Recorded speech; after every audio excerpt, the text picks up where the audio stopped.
प्यारे दोस्तों, आज हम आपको बताने वाले हैं एक बूढ़ी औरत अपनी ही धर्म को छोड़कर इस्लाम धर्म को कैसे अपना लिया। ये पूरी कहानी जानने के लिए आखिर तक हमारे साथ बने रहे तो आई शुरू करते हैं। मदीना के एक छोटे से गांव में एक बूढ़ी औरत अपने घर के दरवाजे पर चुपचाप बैठी थी।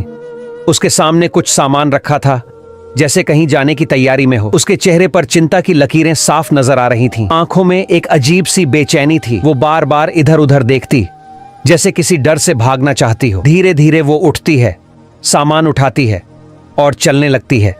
उसके कदम डगमगा रहे थे। थोड़ी दूर जाकर वो थक कर बैठ जाती है। थकी हुई सांसें लेते हुए वो बुदबुदाती है, पता नहीं अगर कभी उस आदमी से सामना हो गया तो, कहीं उसने कुछ कह दिया तो क्या मेरा दिल भी बदल जाएगा। उसके दिल में एक ही नाम गूंज रहा था, मोहम्मद। हाँ, वही नाम जिसे सुनकर रूह तक कांप उठे, जिसकी बातें सीधे दिल में उतर जाती हैं, जिसे एक बार सुन लो तो फिर भुला पाना मुश्किल हो जाता है। बूढ़ी औरत की आंखों में डर भी था, सोच भी, नहीं नहीं, मैं अब इस शहर में नहीं रह सकती। जितनी जल्दी हो सके यहां से निकल जाना चाहिए। वो उठती है और धीरे धीरे चल पड़ती है, मगर उसके चेहरे पर बेचैनी अब भी बाकी थी। उसके मन में सवाल अब भी थे।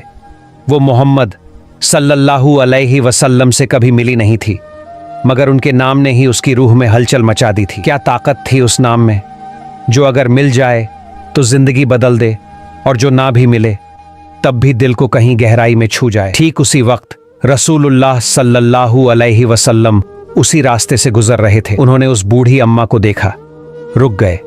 महसूस किया कि ये महिला कहीं जाने की तैयारी में है, मगर बहुत ही कमजोर लग रही है और उसका सामान भी भारी है। नबी जी ने नरमी और मोहब्बत भरी आवाज में कहा, अम्मा जान, आप कहां जा रही हैं? बुजुर्ग महिला थोड़ा चौंकी, कुछ पल तक उन्हें देखा और बोली, बेटा, मैं इस शहर को छोड़कर जा रही हूं। अब यहां रहना महफूज नहीं रहा। एक जादूगर आ गया है यहां, जो लोगों के दिलों को अपनी बातों से खींच लेता है।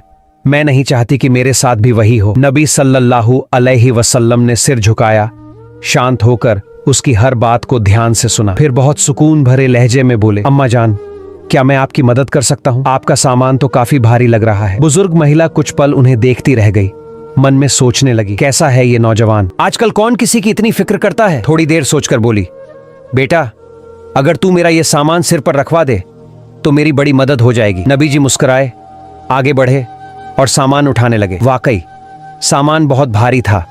उन्होंने महसूस कर लिया कि इस उम्र में ये अम्मा इसे उठाकर कहीं नहीं जा सकती। बहुत नरमी से बोले, अम्मा जान, आपका बोझ तो वाकई भारी है और आप भी अब बुजुर्ग हो चुकी हैं। अगर आप इजाजत दें तो क्या मैं आपको आपके ठिकाने तक पहुंचा दूं? इस बार बुजुर्ग महिला बिल्कुल हैरान रह गई। इतना शरीफ, इतना रहमदिल लड़का। वो कुछ देर चुप रही, फिर गहरी सांस लेकर बोली, बेटा, इससे बढ़कर और क्या मेहरबानी हो सकती है। तब अल्लाह के रसूल सल्लल्लाहु अलैहि वसल्लम ने वो भारी बोझ अपने कंधे पर उठा लिया और धीरे धीरे उस महिला के साथ चलने लगे। बुजुर्ग महिला थकी हुई थी, हाँफ रही थी, मगर बातों का सिलसिला चल रहा था। चलते चलते उसने नबी जी की तरफ देखा और बोली, बेटा, मैं तुझे एक बात बताती हूँ। अगर तू समझदार है तो इस शहर को छोड़ दे। यहाँ एक बहुत खतरनाक जादूगर आ गया है। उसका नाम है मोहम्मद। वो कहता है कि वो नबी है, हमारे देवताओं के बारे में झूठ बोलता है और लोगों को गुमराह करता है। नबी जी चुपचाप सुनते रहे, कोई जवाब नहीं दिया, चेहरे पर सुकून ही सुकून। थोड़ी देर बाद महिला फिर, हमारे वीडियो बहुत से लोग देखते हैं लेकिन सब्सक्राइब बहुत कम लोग करते हैं। कृपया चैनल को सब्सक्राइब कर दीजिए। बोली, उसकी बातों में ऐसा जादू है कि जो एक बार सुन ले वो उसी का होकर रह जाता है। ना जाने कितने लोग उसके जाल में फंस चुके हैं। उसने अफसोस भरे लहजे में सिर हिलाया, जैसे किसी बहुत बड़े खतरे से आगाह कर रही हो। नबी जी अब भी चुप थे, एक भी लफ्ज नहीं बोले। महिला अब थोड़ा संजीदा होकर बोली, बेटा, मैंने सारी जिंदगी अपने देवताओं की पूजा की है। मैं नहीं चाहती कि इस उम्र में मेरा ईमान डगमगाए। मेरे पुरखों ने जैसी जिंदगी बिताई, मैं भी वैसे ही जीना चाहती हूँ। मोहम्मद की बातों में आकर भटकना नहीं चाहती। मैं तुझे भी समझा रही हूँ बेटा, उससे दूर रहना। पूरे रास्ते भर वो बुजुर्ग महिला उस नौजवान को बस एक ही बात समझाती रही, मोहम्मद नाम का एक आदमी आया है इस शहर में। वो कहता है कि वो नबी है और क्या क्या नहीं बोलता। हमारे पूर्वजों के पूज्य देवताओं को झूठा कहता है, लोगों को बरगलाता है। उसके पास कोई जादू है लगता है, जो एक बार उसकी बात सुन ले वही उसका हो जाता है। वो अम्मा कुछ इसी तरह की बातें करती जा रही थी। बेटा, उससे दूर रहना, बहुत चालाक है वो, ना जाने कितनों को बहका चुका है। लेकिन वो नौजवान कुछ नहीं बोला, बस चुपचाप सिर झुकाए बुजुर्ग महिला का बोझ अपने कंधे पर उठाए धीरे धीरे चलता रहा, मानो उसने कुछ सुना ही नहीं हो। लंबे सफर के बाद वो दोनों मंजिल तक पहुंच गए। नौजवान ने धीरे से अम्मा का सामान नीचे रखा, इतनी सावधानी से कि कहीं उन्हें कोई तकलीफ ना हो। फिर वो चुपचाप वापस मुड़ने लगा। अम्मा हैरान रह गईं। बेटा, एक बात तो बता, तू है कौन? तूने तो अपना नाम भी नहीं बताया। इतना बोझ उठाया, इतनी मदद की। मैं तो सबको बताऊंगी कि आज मुझे रास्ते में एक फरिश्ता मिला था। नौजवान हल्के से मुस्कुराया। अम्मा, नाम जानकर क्या करोगी? आपका काम तो हो गया, यही काफी है। पर अम्मा जिद पर अड़ गईं। नहीं बेटा, मैं जानना चाहती हूँ। तू इतना अच्छा, इतना शरीफ, इतना विनम्र है, मुझे तेरा नाम जरूर जानना है। नौजवान कुछ पल के लिए चुप रहा, फिर बहुत नरम आवाज में बोला, अम्मा, जिसे आप पूरे रास्ते गालियां दे रही थीं, जिसे आप जादूगर, झूठा, बहकाने वाला कह रही थीं, मैं वही हूँ, मैं मोहम्मद हूँ। बुजुर्ग महिला जैसे सुन्न पड़ गईं, उनके होंठ कांपने लगे, आंखें फैल गईं, गला सूख गया। तुम ही मोहम्मद हो? रसूलुल्लाह सल्लल्लाहु अलैहि वसल्लम ने मुस्कुराकर सिर झुका दिया। हाँ अम्मा, मैं ही मोहम्मद हूँ। अम्मा की पूरी दुनिया जैसे थम गई। उन्हें याद आने लगा कैसे उन्होंने उन्हें अपमानित किया, क्या क्या नहीं कहा। और वो इंसान बिना एक भी जवाब दिए, बिना किसी शिकवा के, बस उनका बोझ उठाता रहा, हर बात चुपचाप सुनता रहा। अम्मा की आंखों से गर्म आंसू बहने लगे। जिससे डरती थीं, जिसके बारे में बुरा बुरा कहती रहीं, वो ही सबसे बड़ा रहमदिल इंसान निकला। अब वो और खड़ी नहीं रह सकीं। कांपते हुए रसूलुल्लाह सल्लल्लाहु अलैहि वसल्लम के पास झुक गईं, अपने दोनों हाथ उनके पैरों पर रखकर फूट फूट कर रोने लगीं। मैंने पूरे रास्ते तुम्हें गालियां दी, तुम्हारा अपमान किया, और तुमने एक बार भी कुछ नहीं कहा, बल्कि उल्टा मेरी मदद की, मेरा बोझ उठाया। क्या मुझे नहीं समझ जाना चाहिए था कि सच्चा महान इंसान ऐसा ही होता है? रसूलुल्लाह सल्लल्लाहु अलैहि वसल्लम ने बड़ी नम्रता से कहा, अम्मा, आपने जो कहा आप तो नहीं जानती थीं। जो नहीं जानता,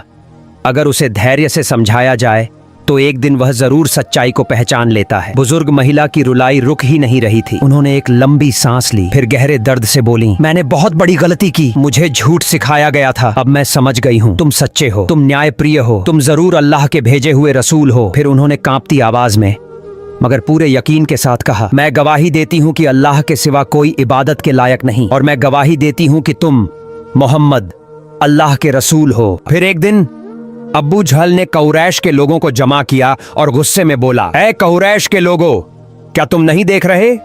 मोहम्मद हमारा दीन छोड़ चुका है, हमारे देवताओं को गालियां देता है, हमारे बाप दादाओं की बुराई करता है। इसलिए मैं आज इन देवताओं के सामने ये कसम खाकर कहता हूं, कल मैं एक बड़ा सा पत्थर लेकर आऊंगा, और जैसे ही मोहम्मद सजदे में जाएगा, मैं उसका सिर उस पत्थर से ऐसा कुचलूंगा कि उसका सिर टुकड़े टुकड़े हो जाए। उसने कहा, अगर तुम मेरा साथ देना चाहो तो दो, और अगर मुझे दुश्मनों के हवाले भी करना चाहो तो कर दो। बाद में बनु हाशिम मेरा जो चाहे कर ले। ये सुनकर कुरैश के सरदारों ने अब्बू जहल से कहा, हम तेरे साथ हैं, हम तुझे धोखा नहीं देंगे, तू बेफिक्र होकर मोहम्मद सल्लल्लाहु अलैहि वसल्लम को खत्म कर डाल। अगले दिन अब्बू जहल एक बहुत भारी पत्थर लेकर आया।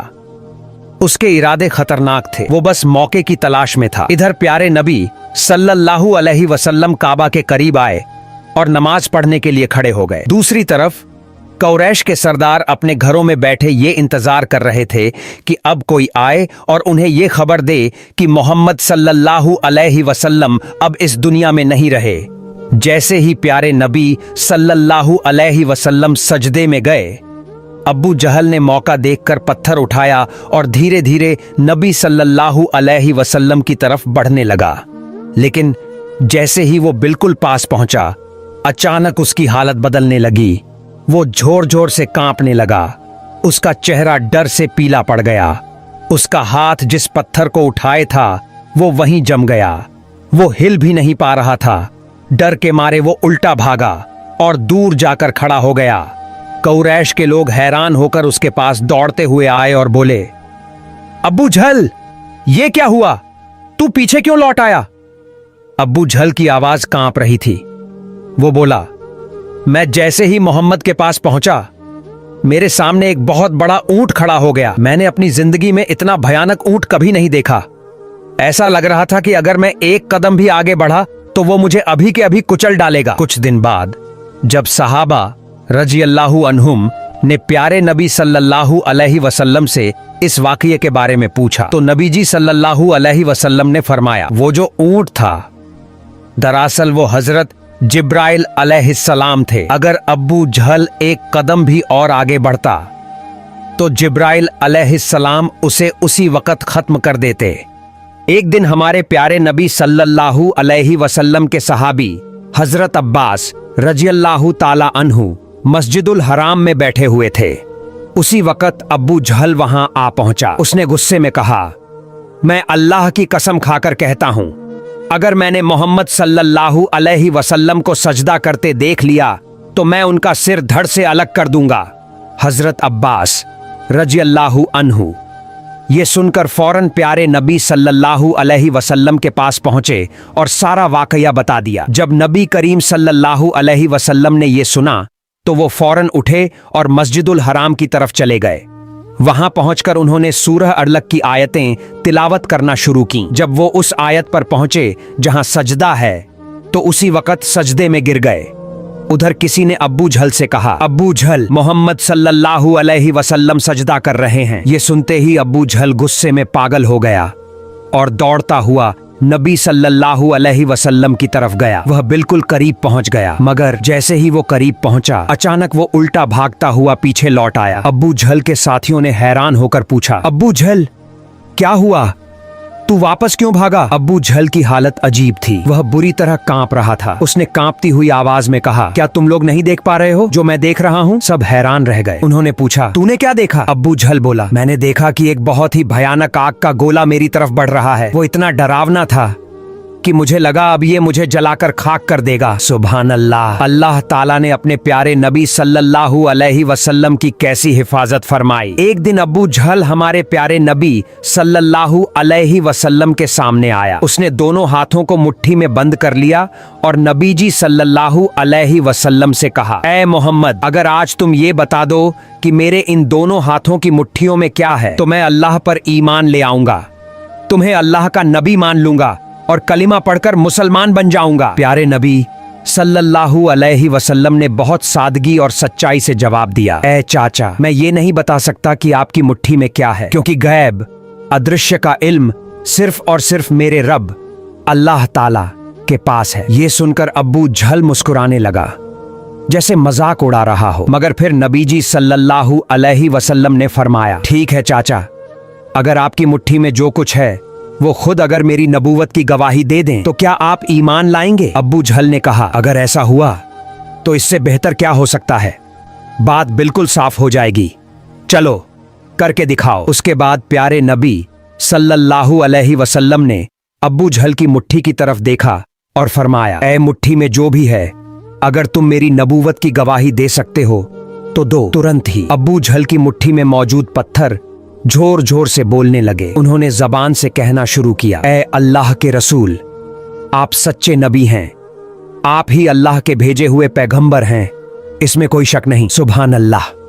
कैसा अजीब मंजर था। अब्बू जहल की आंखों के सामने पत्थर दरूद शरीफ पढ़ रहे थे और नबी सल्लल्लाहु अलैहि वसल्लम की नबूवत का ऐलान कर रहे थे, मगर अफसोस दिल पर अल्लाह की मुहर लग चुकी थी। अब्बू जहल ने घबराकर उन पत्थरों को जमीन पर फेंक दिया और गुस्से में बोला, भतीजे मोहम्मद, मुझे नहीं पता था कि तुम इतने बड़े जादूगर हो, मैंने तो बस लोगों से सुना था, आज अपनी आंखों से देख लिया कि तुम क्या क्या कर सकते हो। और इतना कहकर अब्बू जहल वहां से भाग खड़ा हुआ। सुभान अल्लाह। कैसे अल्लाह ताला ने अपने प्यारे रसूल सल्लल्लाहु अलैहि वसल्लम की हिफाजत फरमाई।